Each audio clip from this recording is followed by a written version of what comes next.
Hi guys, आप सबका हमारे YouTube channel Tasmia career academy पे स्वागत है। गाइस, आज जो हम आपको डिटेल देने जा रहे हैं वो देने जा रहे हैं एम्स रिक्रूटमेंट 2025 के नोटिफिकेशन के बारे में। एम्स यानी कि all India institute of medical sciences ने नर्सिंग ऑफिसर्स की वैकेंसीज के लिए अपना नोटिफिकेशन जारी किया है। अगर आप भी इन वैकेंसीज के लिए अप्लाई करना चाहते हैं तो गाइस ये वीडियो आपके लिए बहुत ज्यादा इंपॉर्टेंट है, क्योंकि इस वीडियो में हमने पूरा डिटेल में बताया कि क्या मिनिमम क्वालिफिकेशन मांगी गई है, क्या आपका सिलेक्शन प्रोसेस रहेगा, लास्ट डेट अप्लाई करने की कब है और ऑनलाइन जाकर के कैसे आपको रजिस्ट्रेशन और फॉर्मेलिटीज पूरी करनी होगी। तो गाइस पूरा वीडियो देखिएगा और साथ ही साथ में हमारे इस यूट्यूब चैनल को सब्सक्राइब कर लें, लाइक करें और ज्यादा से ज्यादा शेयर करें। तो गाइस सबसे पहले बात करते हैं इनकी ऑफिशियल वेबसाइट की। इनकी जो ऑफिशियल वेबसाइट है वो है www.aimsexams.ac.in, जहां पर जाकर के आपको रजिस्ट्रेशन और फॉर्मेलिटीज पूरी करनी होगी। रिक्रूटमेंट अथॉरिटी जो रहेगी आपकी एम्स से रहेगी, यानी कि all India institute of medical sciences Delhi रहेगी। एग्जाम नेम की अगर बात करें, यानी कि जो आपका एग्जाम लिया जाएगा वो लिया जाएगा nursing officer common eligibility test 9। ये 2025 का आपका एग्जाम रहेगा। पोस्ट नेम की अगर बात करें, जो आपका एग्जाम लिया जाएगा वो है रहेगा आपका नर्सिंग ऑफिसर्स की पोस्ट के लिए। जेंडर की अगर बात करें तो इसमें मेल एंड फीमेल यानी कि man and women both can apply for these vacancies. Total vacancies की अगर बात करें तो इन्होंने अभी जो है टोटल वैकेंसीज अनाउंस नहीं की है। जल्द ही ये भी अपडेट कर दी जाएगी कि टोटल कितने वैकेंसीज के लिए इन्होंने अपना नोटिफिकेशन जारी किया है। अब बात कर लेते हैं जॉब लोकेशन की, यानी कि सिलेक्शन होने के बाद जो आपका कहां पर आपकी जो है पोस्टिंग दी जाएगी। तो ये आपका ऑल ओवर इंडिया जहां जहां एम्स बने हुए हैं, जिस जिस स्टेट में बने हुए हैं, तो वहां पर आपकी जो है पोस्टिंग दी जाएगी। जैसे आपका एम्स भोपाल हो गया, एम्स दिल्ली हो गया, एम्स गोरखपुर हो गया, एम्स आपका पटना हो गया। तो अलग अलग स्टेट्स में जहां जहां एम्स है वहां पर वो जो है आपको जो है पोस्टिंग दी जाएगी। उस हिसाब से आपकी जो है वैकेंसी जारी की गई है।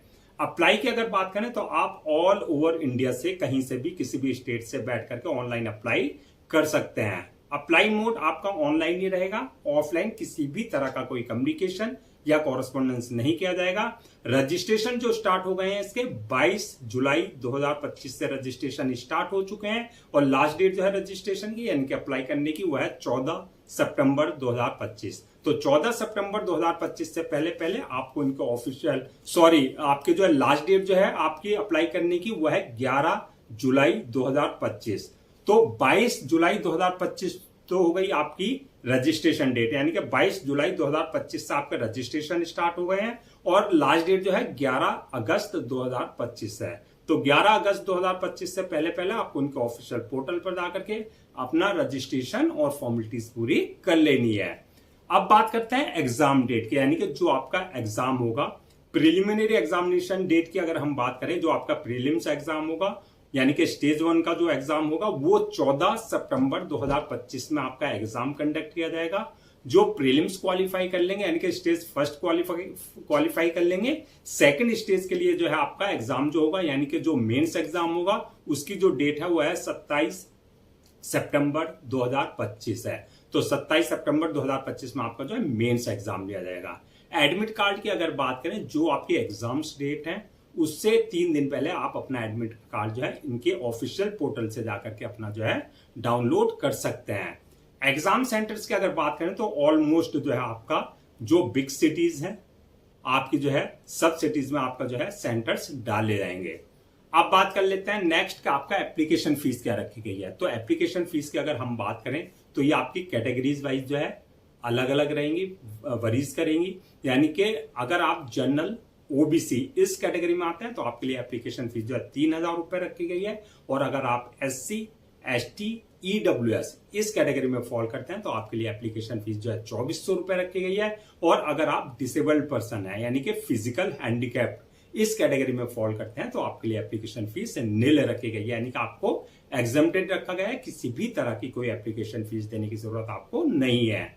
अब बात करते हैं पेमेंट मोड की, यानी कि जो आपकी एप्लीकेशन फीस रहेगा उसका पेमेंट मोड क्या रहेगा। तो पेमेंट मोड की अगर बात करें तो ये आपका ऑनलाइन रहेगा, यानी कि at the time of registration आप अपने debit card, credit card, net banking, UPI, IMPS या जो भी पेमेंट गेटवे वहां जिसमें भी आप कंफर्टेबल हो उसके थ्रू आप अपनी एप्लीकेशन फीस जो है डिपॉजिट कर सकते हैं। अब बात करते हैं एजुकेशनल क्वालिफिकेशन की, यानी कि क्या क्वालिफिकेशन मांगी गई है, यानी कि कौन कौन अप्लाई कर सकता है। तो एलिजिबिलिटी क्राइटेरिया की अगर हम बात करें तो अगर आपने बीएससी नर्सिंग यानी कि आपका जो है आपके पास बैचलर डिग्री है नर्सिंग में, या फिर आपने diploma in general nursery midwifery from recognised board और इंस्टीट्यूशन से अगर आपने कर रखा है तो आप इन वैकेंसीज के लिए अप्लाई कर सकते हैं। यानी कि आपके पास बैचलर डिग्री इन नर्सिंग या आपके पास जो diploma in general nursing midwifery, जो ये कोर्स है इनमें से कोई एक कोर्स अगर आपने कर रखा है फ्रॉम रिकॉग्नाइज्ड बोर्ड और इंस्टीट्यूशन से, तो आप जो है एलिजिबल हैं इन वैकेंसीज के इस एग्जाम में अपेयर होने के लिए। एज लिमिट की अगर बात करें तो मिनिमम 18 साल और मैक्सिमम 30 साल रखी गई है। 18 और 30 के बीच में अगर आपकी एज है तो आप इन वैकेंसीज के लिए अप्लाई कर सकते हैं। Age relaxation as per government norms जो एक रिजर्व कैटेगरीज वालों को दिया जाता है वो प्रॉपर आपको जो है एज रिलैक्सेशन दिया जाएगा। अब बात करते हैं सिलेक्शन प्रोसेस की, तो उसकी वही मल्टीपल स्टेजेस रहेंगी जो आपको सारी क्लियर करनी होगी। फर्स्ट स्टेज जो रहेगी आपका, जिसे कह सकते हैं हम स्टेज 1 यानी कि प्रिलिमिनरी एग्जामिनेशन की, यानी कि आपका प्रीलिम एग्जाम कंडक्ट किया जाएगा। जो प्रीलिम क्वालिफाई कर लेंगे सेकंड स्टेज जो रहेगी उसकी यानी कि मेंस एग्जामिनेशन की, मेंस एग्जाम क्लियर करना होगा। और थर्ड स्टेज जो रहेगी डॉक्यूमेंट्स वेरिफिकेशन की, यानी कि जो भी आपके डॉक्यूमेंट्स हैं आपने अपलोड किए हैं at the time of registration वो सारे डॉक्यूमेंट्स आपके ओरिजिनल चेक किए जाएंगे। और लास्ट स्टेज होगी मेडिकल एग्जामिनेशन की, यानी कि जिस पोस्ट के लिए आपने अप्लाई किया उसके लिए देखा जाएगा कि आप मेडिकली पूरी तरीके से फिट हैं या नहीं है। तो ये सारी मल्टीपल स्टेजेस रहेगी जो आपको क्लियर करनी होगी। अब बात करते हैं कि आपका जो एग्जाम होगा, रिटर्न एग्जाम जो होगा उसका क्या एग्जाम पैटर्न रहेगा, क्या उसका सिलेबस रहेगा। तो सबसे पहले जो आपका प्रिलिमिनरी एग्जामिनेशन होगा यानी कि प्रीलिम्स एग्जाम जो होगा, यानी कि स्टेज 1 का जो एग्जाम होगा, पहले हम उसकी बात करते हैं। तो इसकी जो है प्रीलिम्स के एग्जाम पैटर्न की अगर हम बात करें तो ये आपका जो है ऑनलाइन यानी कि सीबीटी कंप्यूटर बेस्ड टेस्ट होगा। पेपर का जो पैटर्न होगा, क्वेश्चंस का जो पैटर्न होगा ऑब्जेक्टिव टाइप होंगे यानी कि एमसीक्यू मल्टीपल चॉइस क्वेश्चंस होंगे। टोटल क्वेश्चन जो रहेंगे 100 क्वेश्चन रहेंगे जो कि 100 ही मार्क्स के रहेंगे, यानी कि एक क्वेश्चन आपका 1 मार्क का रहेगा। टाइम जो दिया जाएगा पेपर को सॉल्व करने का 90 मिनट का दिया जाएगा और निगेटिव मार्किंग का प्रोविजन इसमें रखा गया है, यानी कि रॉन्ग आंसर पे आपका जो है मार्क्स डिडक्ट किए जाएंगे। तो यह है आपका एग्जाम पैटर्न प्रीलिम्स का।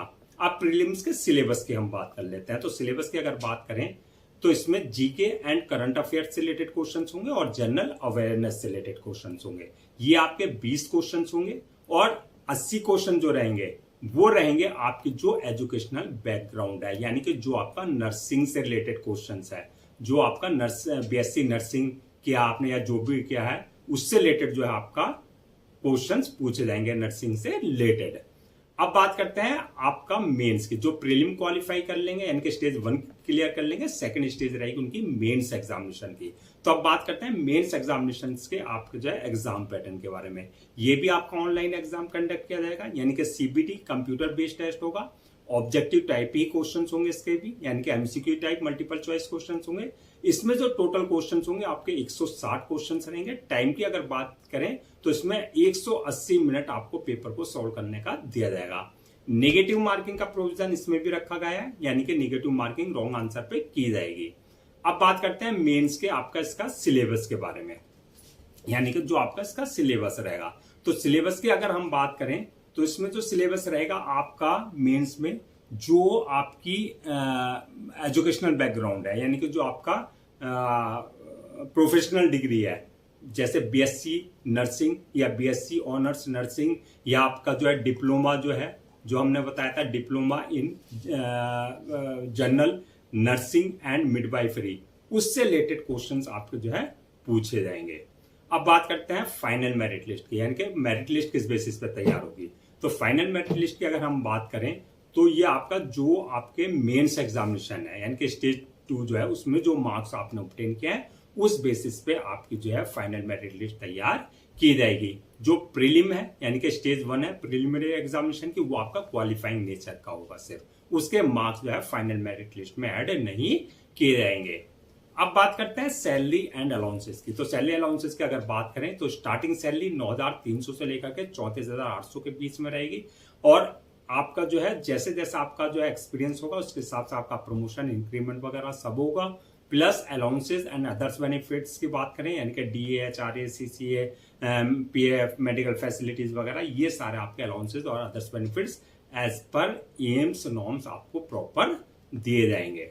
अब बात करते हैं क्या क्या डॉक्यूमेंट्स आपको जो है रेडी रखना है। तो डॉक्यूमेंट्स की अगर हम बात करें, जो भी आपके एकेडमिक सर्टिफिकेट्स हैं या जो भी आपकी BSc नर्सिंग या आपका डिप्लोमा जो है मिडवाइफरी में, वो चाहे वो आपने सेमेस्टर वाइज के हैं चाहे ईयर वाइज के हैं, वो सारे डॉक्यूमेंट्स आपको पहले से स्कैन कॉपी करा करके रखने हैं। इसके अलावा आपका जो एक्सपीरियंस सर्टिफिकेट है वो आपको जो है जहां जिस हॉस्पिटल में भी आपने एक्सपीरियंस लिया वो कंसर्न डिपार्टमेंट, कंसर्न अथॉरिटी से आपके पास जो है एक्सपीरियंस लेटर होना चाहिए। प्लस आपका बर्थ सर्टिफिकेट, अगर 10th की मार्कशीट में डेट ऑफ बर्थ मेंशन नहीं है। इसके अलावा जो है कास्ट सर्टिफिकेट और आपका इनकम सर्टिफिकेट, आपका जो है डिसेबिलिटी सर्टिफिकेट, अगर आप किसी भी तरह का कोई रिजर्वेशन इस बेसिस पे ले रहे हैं तो ये सारे सर्टिफिकेट्स आपके पास कंसर्न अथॉरिटी से आपके पास होने चाहिए। इसके अलावा ID proof, address proof, passport size photo, signature वगैरह, ये सब डॉक्यूमेंट्स आपको पहले से रेडी रखने हैं। अब बात करते हैं अप्लाई करने का तरीका, यानी कि what is the procedure for apply. तो अप्लाई करने के लिए जो है सबसे पहले आपको उनके ऑफिशियल पोर्टल www.aimsexams.ac.in पर विजिट करना है। जब आप विजिट करेंगे होम पेज पर जाएंगे, रिक्रूटमेंट कैरियर वाला सेक्शन होगा, वहां पर जो आपको अप्लाई ऑनलाइन का लिंक मिलेगा, वहां आपको जो है क्लिक करना है। अगर वही बात, अगर आपने इनके पोर्टल पर अपना आपको रजिस्टर्ड नहीं करा रखा है तो आपको जो है personal details, valid email ID और मोबाइल नंबर से अपना आपको रजिस्टर करा लेना है। वहां से आपको क्रेडेंशियल जनरेट करने होंगे। अगर ऑलरेडी आपने करा रखा है तो जो आपके क्रेडेंशियल है उससे आपको लॉगिन करना है। लॉगिन करने के बाद आपका एप्लीकेशन फॉर्म आएगा जहां आपको पूरी अपनी बेसिक डिटेल्स फिल करनी होगी, बिल्कुल एक्यूरेट।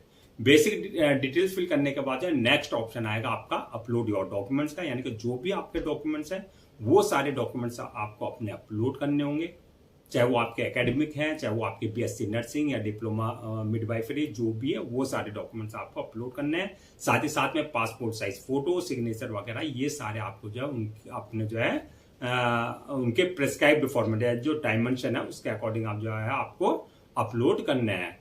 डॉक्यूमेंट्स अपलोड करने के बाद जो है नेक्स्ट ऑप्शन आएगा आपका जो है पेमेंट का, यानी कि जो भी आपकी एप्लीकेशन फीस है वो आपको अपनी कैटेगरी के अकॉर्डिंग जो है डिपॉजिट करनी होगी। अपने डेबिट कार्ड, अपने credit card, net banking, UPI, IMPS या जो भी पेमेंट गेटवे वहां है, जिसमें भी आप कंफर्टेबल हो उसके थ्रू आप अपनी एप्लीकेशन फीस डिपॉजिट कर सकते हैं। एप्लीकेशन फीस डिपॉजिट करने के बाद जो नेक्स्ट ऑप्शन आएगा फॉर्म को अपलोड करने का, और अपलोड करने के बाद जो है जब फॉर्म को अपलोड कर दें यानी कि सबमिट कर दें, उसकी 1 या 2 कॉपी जो है प्रिंट आउट जरूर ले लें for your future reference, so that आपके पास जो है एक हार्ड कॉपी के रूप में एक ऑफिशियली रिकॉर्ड आपके पास हो जाए। तो गाइज ये थी आपकी एम्स यानी कि all India institute of medical sciences recruitment 2025 के नोटिफिकेशंस की डिटेल, जो कि आपकी नर्सिंग ऑफिसर्स की पोस्ट के लिए जारी की गई थी। आई होप आपके सारे डाउट्स क्लियर हो गए होंगे। अगर अब भी आपको किसी तरह का कोई डाउट है, क्वेरी है या कंफ्यूजन है तो आप हमसे कमेंट सेक्शन में पूछ सकते हैं, हम उसका रिप्लाई जरूर देंगे। मैं एक बार फिर से रजिस्ट्रेशन डेट और लास्ट डेट जो है रजिस्ट्रेशन की वो रिमाइंड करा देता हूं, सो दैट आप उससे नोट डाउन कर लें। रजिस्ट्रेशन जो स्टार्ट हो गए हैं आपके 22 जुलाई 2025 से रजिस्ट्रेशन स्टार्ट हो चुके हैं, और लास्ट डेट जो है रजिस्ट्रेशन की यानी कि अप्लाई करने की 11 अगस्त 2025 है। तो 11 अगस्त 2025 से पहले आपको उनका ऑफिशियल पोर्टल पर जाकर के अपना रजिस्ट्रेशन और फॉर्मेलिटीज पूरी कर लेनी है। गाइस, हम आपके लिए जितने भी गवर्नमेंट जॉब्स हैं या गवर्नमेंट एग्जाम्स हैं या उससे रिलेटेड जितने अपडेट्स होते हैं उस पर वीडियोस लेकर के आते हैं। इसके साथ साथ जो प्रॉपर कैरियर गाइडेंस पे आपके लिए वीडियोस लेकर के आते हैं। अगर आप भी चाहते हैं कि आपको प्रॉपर कैरियर गाइडेंस मिलती रहे, साथ ही साथ में आपको गवर्नमेंट जॉब्स और गवर्नमेंट एग्जाम्स के पूरे अपडेट्स मिलते रहे, तो आप लोगों से मेरी रिक्वेस्ट है आप हमारे इस यूट्यूब चैनल को सब्सक्राइब कर लें, लाइक करें और ज्यादा से ज्यादा शेयर करें।